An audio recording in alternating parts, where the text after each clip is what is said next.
ഈ AI-ക്കൊന്നും ശരിക്കുള്ള വികാരങ്ങളോ മനുഷ്യസഹജമായ കാര്യങ്ങളോ ഒരു ധാർമ്മികതയോ ഒന്നുമില്ലല്ലോ. ആലോചിക്കുമ്പോൾ പേടി തോന്നുന്നുണ്ട്. ഫ്ലോറിഡയിലെ ആ 14 വയസ്സുകാരൻ്റെ കാര്യം. ഒരു ഗെയിം ഓഫ് ത്രോൺസ് ചാറ്റ്ബോട്ട് character.ai-ലുള്ള ആ കുട്ടിക്ക് അതിനോട് ഭയങ്കര ഒരു അടുപ്പമായി. അവസാനം ആ കുട്ടി ആത്മഹത്യ ചെയ്തു. ആ ബോട്ട് അവനോട് എൻ്റെ അടുത്തേക്ക് വാ, വീട്ടിലേക്ക് വാ എന്നൊക്കെ പറഞ്ഞിരുന്നു എന്നാണ് റിപ്പോർട്ട്. വളരെ ദാരുണമായൊരു സംഭവമാണത്. കുട്ടിയുടെ അമ്മ കൊടുത്ത കേസിൽ പറയുന്നത് അവൻ ആ ബോട്ടിൽ വല്ലാതെ അഡിക്റ്റഡായി.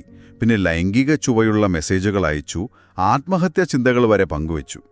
ആ ആപ്പ് ഉപയോഗിക്കാൻ തുടങ്ങിയ ശേഷം അവൻ്റെ മാനസിക നില പെട്ടെന്ന് മോശമായി. അപ്പോൾ ഈ ജോയ് AI പോലുള്ള പ്ലാറ്റ്ഫോമുകൾ ഒരു സമ്മർദ്ദമില്ലാത്ത, മുൻവിധിയില്ലാത്ത ഒരിടം തരുന്നു എന്ന് പറയുമ്പോഴും ഈ ഒരു അപകടം അതിൻ്റെ പിന്നിലുണ്ട്. ശരിയാണ്. പ്രോഗ്രാം ചെയ്തുവെച്ച മറുപടികൾ അതൊരിക്കലും ഒരു യഥാർത്ഥ സ്നേഹമോ സൗഹൃദമോ ആവില്ലല്ലോ.